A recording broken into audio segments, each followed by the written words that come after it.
Vosotros, pues, para quienes la libertad, para quienes la patria son cosas queridas, cargad solo vosotros con el cuidado de salvarlas.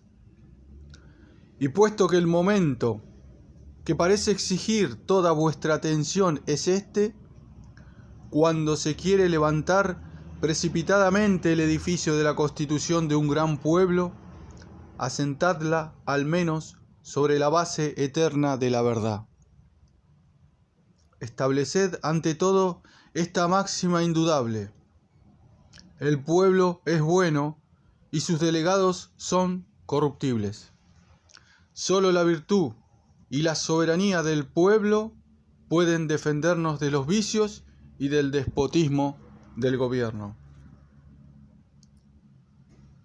Saquemos ahora algunas consecuencias prácticas de este principio indudable, consecuencias que serán otras tantas bases de la Constitución libre. Debéis empezar por disminuir el poder de los magistrados. Hasta hoy, los políticos que parecen haber querido hacer algún esfuerzo, menos por defender la libertad que por modificar la tiranía, no han podido imaginar más que dos procedimientos para alcanzar este objetivo. Uno de ellos es el equilibrio de poderes, el otro el tribunado. Por lo que se refiere al equilibrio de poderes, nosotros mismos estuvimos a punto de ser víctimas de esta ilusión. En una época en que la moda parecía exigirnos este homenaje a nuestros vecinos, en una época en que los excesos de nuestra propia degradación nos permitían admirar todas las instituciones extranjeras que nos ofrecían una débil imagen de la libertad. Pero, a poco que se reflexione, se advierte fácilmente que este equilibrio no puede ser más que una quimera o una calamidad pública, que supondría la nulidad absoluta del gobierno, cuando no ocasionase necesariamente la alianza de poderes rivales en contra del pueblo. Porque se advierte con facilidad que prefieren mucho mejor ponerse de acuerdo que llamar al pueblo soberano para que juzgue su propia causa. Inglaterra es testigo de ello. Allí el oro y el poder del monarca inclinan constantemente la balanza del mismo lado. Allí el propio partido de la oposición no parece solicitar de tarde en tarde la reforma de la representación nacional, sino para ponerla a trabas, de acuerdo con la mayoría que parece combatir. Especie de gobierno monstruoso donde las virtudes públicas no son más que un espectacular alarde, donde el fantasma de la libertad aniquila la libertad misma, donde la ley consagra al despotismo, donde los derechos del pueblo son objetos de un comercio reconocido, donde la corrupción se encuentra desprendida del freno mismo del pudor. ¿Qué nos importan las combinaciones que equilibren la autoridad de los tiranos? Es la tiranía la que hay que extirpar. No es en las disputas de sus amos donde deben buscar los pueblos la oportunidad de respirar por algunos instantes, sino en su propia fuerza. Y es en esa fuerza donde hay que colocar la garantía de sus derechos. Por esta misma razón, tampoco soy partidario de la institución del tribunado. La historia me ha enseñado a no respetarla. No creo que se deba confiar la defensa de causa tan importante a unos hombres débiles o corruptibles. La protección de los tribunos supone la esclavitud del pueblo. No quiero que el pueblo romano se retire al monte sagrado para pedir protectores a un senado despótico y a unos patricios insolentes. Prefiero que permanezca en Roma y que destierre de ella a todos sus tiranos. Odio, tanto como a los propios patricios, y desprecio mucho más a esos ambiciosos tribunos, a esos viles mandatarios del pueblo que venden a los grandes de Roma sus discursos y su silencio, que solo algunas veces lo han defendido para negociar su libertad con sus opresores. Solo hay un tribuno del pueblo que yo pueda reconocer, el propio pueblo.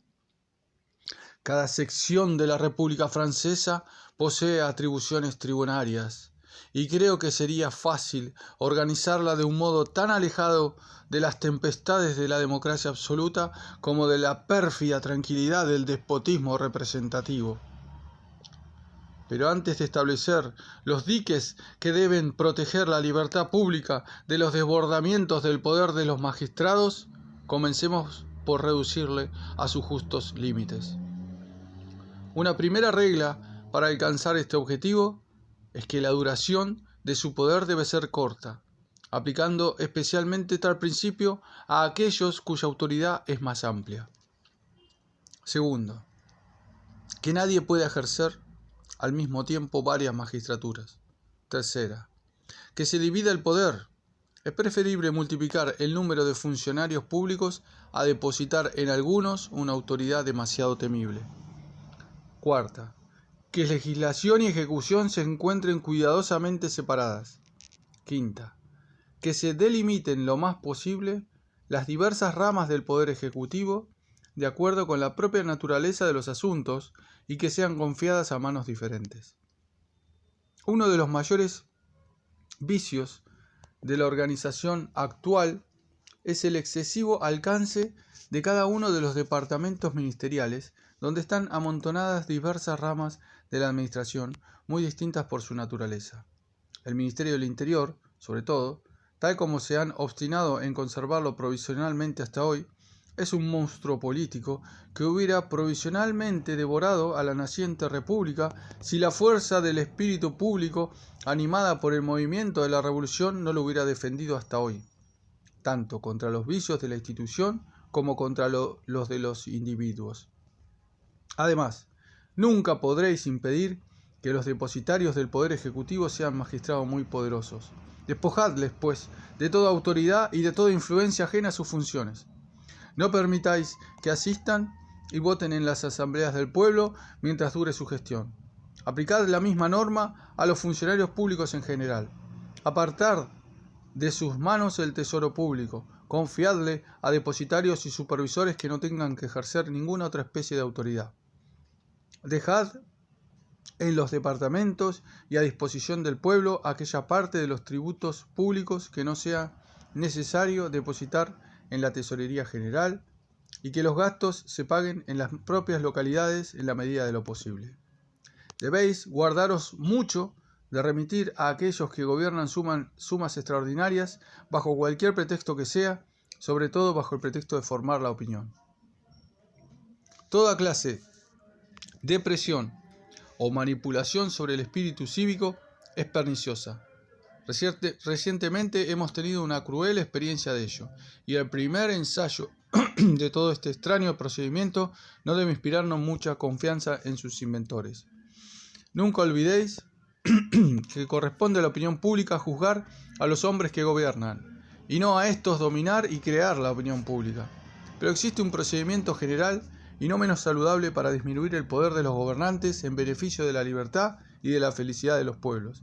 Consiste en la aplicación de esta máxima, enunciada en la Declaración de Derechos que os he propuesto. La ley solo puede prohibir lo que es dañino a la sociedad, no puede ordenar lo que le es útil.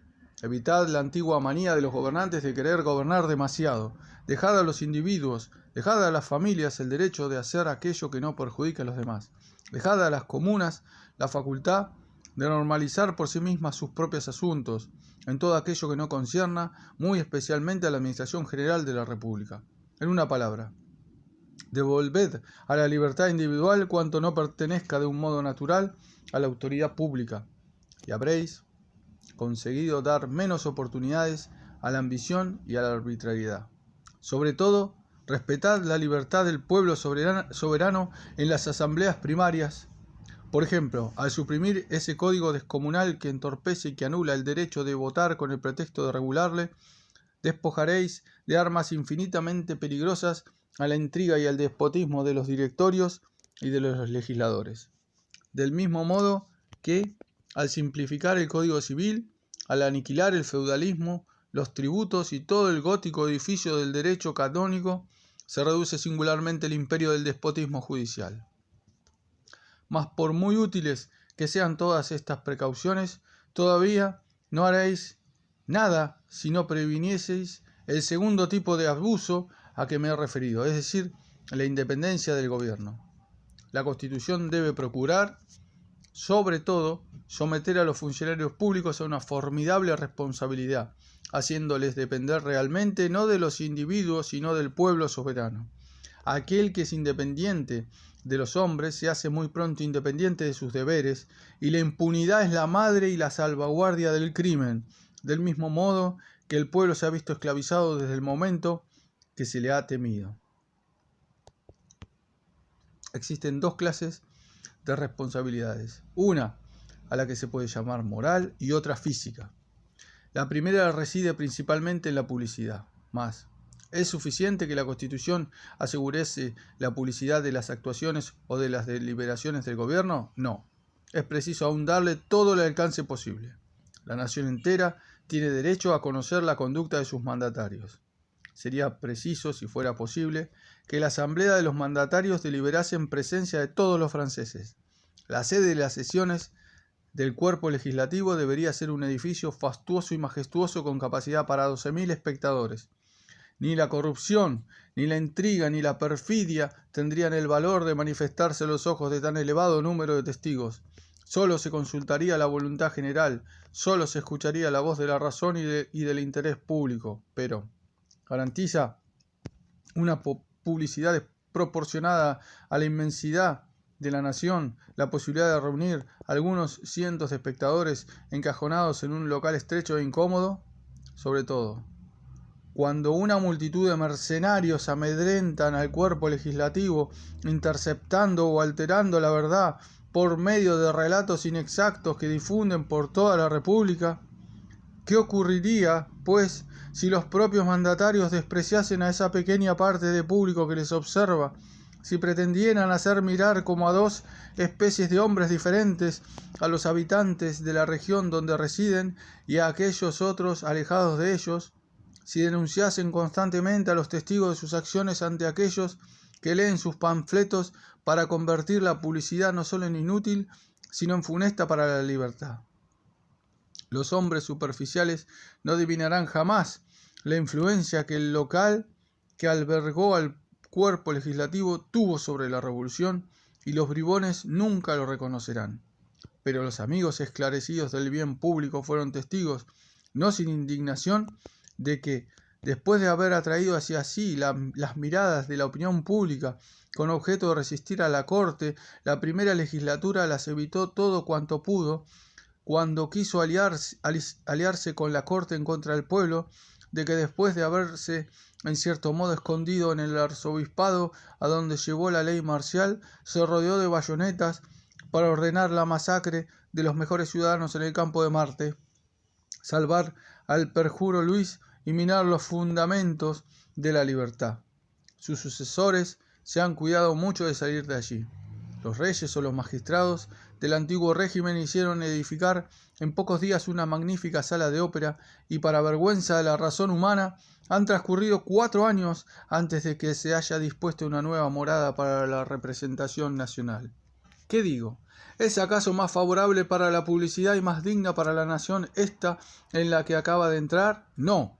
Todos los observadores han advertido que ha sido dispuesta con mucha inteligencia, por el mismo espíritu de intriga y bajo los auspicios de un ministro perverso, para ocultar a los mandatarios de las miradas del pueblo. Incluso se han hecho milagros en este terreno. Por fin se ha encontrado el secreto, tanto tiempo buscado, de excluir al público al tiempo que se le admite, de que pueda asistir a las sesiones aunque no pueda escuchar, salvo en el reducido espacio reservado a las honradas gentes y a los periodistas, de que esté ausente y presente a la vez. La posteridad se asombrará de la indiferencia con que una gran nación ha sufrido durante tanto tiempo las infames y burdas maniobras que comprometían a la vez su dignidad, su libertad y su seguridad.